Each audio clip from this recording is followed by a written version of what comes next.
Indeed, even in India, we need to be given reminders once in a while when the Chinese, make some incursions into the Indian territory. That's when we wake up to the reality and smell the coffee and realize the aggression that the CCP tries to portray against, the rest of the world. And this is a very scary scenario. Um, but in terms of you've also written about the media strategy and the warfare, the tactics that China used to cover up, or rather divert the world's attention during the COVID-19 crisis. So, if you were to summarize China's media strategy during the COVID-19 pandemic, especially because they were receiving a lot of flack for what was happening around the world, how would you summarize it? It's a good question. There was, well, first of all, there was an attempt to create confusion about the origin of what it was, and also what the disease was itself. And it's worth being very clear that whether it came from a lab, whether it was deliberately released or not, one thing that we do know is that they knew they had an outbreak, and China blocked internal flights from Wuhan and allowed international flights from Wuhan. So they knew that they had something that they didn't want to have spread within China, but it was perfectly fine for them to spread to the rest of the world.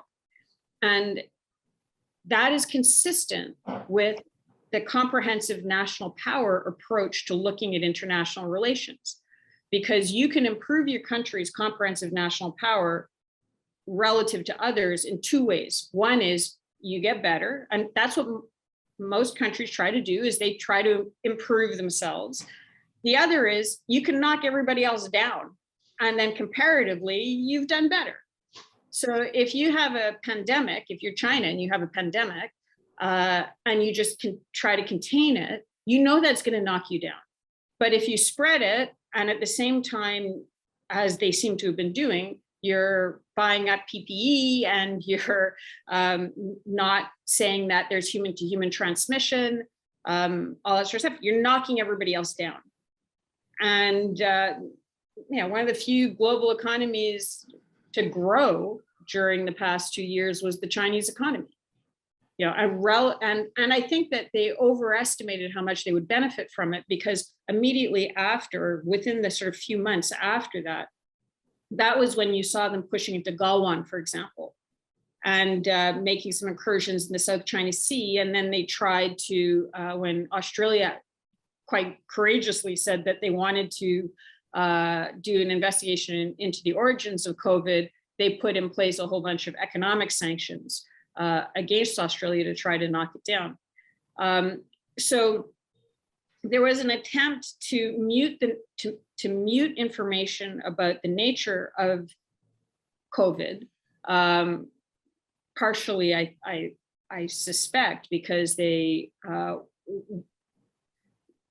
wanted to create confusion in the response.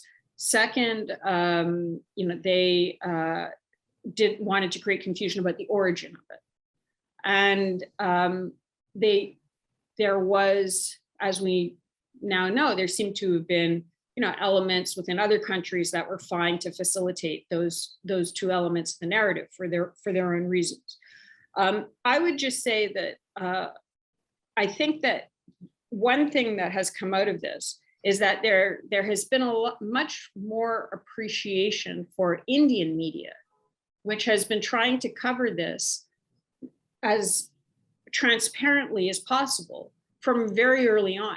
So I think, and many people were in the West were stuck inside and only had access to the internet, and were introduced to Indian media over the past 2 years, including through coverage on some of these issues and on alternative responses to dealing with COVID, as we saw, for example, with what happened with UP and some of the sort of treatment kits and things like that.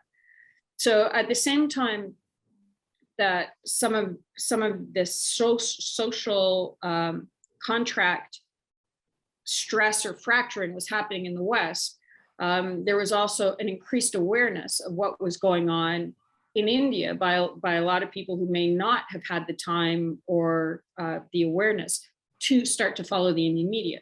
And we're seeing that now also with the Ukraine crisis. We're seeing a lot more people getting their news out of the Indian media. And I mean, I can tell you on the trucker stuff, I was getting a lot of clips sent to me by Americans of Indians who are covering the trucker the convoy. There is this sort of detrimental international media effect of the Chinese role in distorting some of this stuff. But I think that at the same time, there's also been a positive effect of more awareness of some of the Indian media coverage, which I don't think possibly would have happened otherwise. Please remember to subscribe to us and switch on the notifications for this channel. For our other social media links, more content, and to support our work, please visit citti.net. Dhanyavad. Namaskar.